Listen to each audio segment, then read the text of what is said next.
What's up guys? In this video I'm going to be talking about my 3-year experience on Turo. We're going to go over the pros, the cons, and most importantly how much I made. Stay tuned. If you've never heard of Turo, it's basically a car sharing app. Think Airbnb, but for a private car that you own. Now, I'm going to jump right into the pros of this. The user base is pretty vast. If you have a car on this platform and it's reasonably priced, it's going to get rented out. Whether or not you make enough money for it to be worth it, that's going to be determined. But there is enough people on this platform renting out cars. I was kind of set up perfectly to be a host on this platform. My wife and I purchased a Honda Insight back in 2010. We were always a one-car family. When we were pregnant in 2019, we wanted to upgrade, so we didn't need 2 cars. We were kind of on the fence whether we wanted to sell it or not, and we decided to give Turo a chance back in July 2019. The app itself was pretty easy to use, and I was able to set a lot of different preferences that kind of catered it towards what I wanted to do with this. And that kind of leads me to the cons of the app. In some cases, the clients renting your car had too much power. For example, I would set a minimum trip length of 5 days. I would get a text on the 3rd day of someone's trip saying, hey, I want to return the car early, my flight changed, blah, blah, blah. I would say, no, the trip length is 5 days. Please keep it and make other arrangements. They would then go to Turo and kind of manipulate the system to find some way to return it early with seemingly no penalty on their end. Another thing I didn't like about the app was a lot of the users seemed to be new to it. They didn't really understand how to use it that well. And Turo didn't really seem to be educating them in any way. I would get a lot of messages asking me very basic stuff like, hey, how do I change the trip time? Where do I go in the app to do X, Y, and Z? I kind of felt like customer support. And often I didn't really know how to help them because I'm not super sure what it looked like on their end. So I was just telling them, hey, scroll through the app, you'll see it there. Which kind of makes me look bad, but at the same time, like, I'm not Turo customer support. I was also getting a high percentage of users that were asking for accommodations that I didn't offer. Super needy clients. For example, they wanted me to do airport drop-offs where that isn't even something I offer anywhere on this platform, so I'm not sure how they're coming up with these ideas. A lot of them were asking, hey, can you drop it off to my hotel? We already have a ride there. It oftentimes feel like I was just telling people no, no, no. They wanted to just kind of use the app however they wanted to.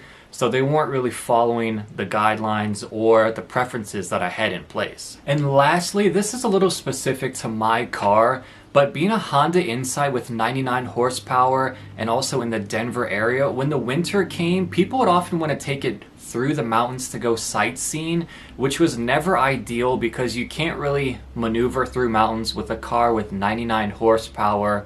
Even if it had all-season tires. So as people were picking it up, I would often remind them, hey, this car has 99 horsepower, there's a blizzard inbound, please exercise caution. And in some cases, they would cancel it based off that. It's like, why are you taking a hybrid through the mountains when there's a foot of snow expected?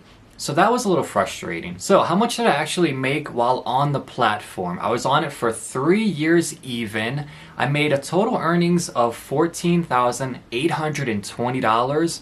I had $1,600 in insurance payouts that I didn't actually use to repair the car because they were so minor it didn't matter. That takes me to a total of $16,420. I do have expenses that I otherwise would not have gotten. If the car was just sitting in the garage, I still probably would have changed the tires at least once and the oil at least 3 times, even if I wasn't putting any mileage on it.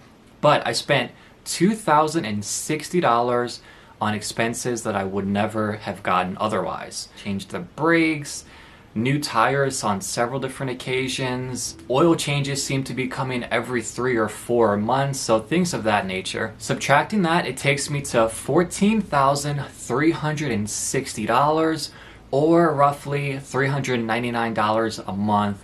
I did have some blackout dates on the 3 years I was on the app. I had a military commitment and then we also took it off for COVID, but for argument's sake, we'll just say 3 years total. So $400 a month, fairly passive income. The reason I took this Honda off is because things were starting to break more quickly than it was worth repairing them. For example, shocks and struts were completely shot. So that was going to cost me about $700 to replace that. The air conditioner had gone out several years ago, and I was actually getting a lot of cancellations based off this. The compressor was completely dead, and that was going to be about a $1,200 repair. Things were just seeming to break so often that it wasn't worth keeping it on. Now, I did sell this Honda for $4,000. If I add that to my earnings, that takes me to $18,360 total I made off this car, and it only cost us about 20 grand when we initially purchased it brand new. The car nearly paid for itself, and that's after we used it for about 10 years.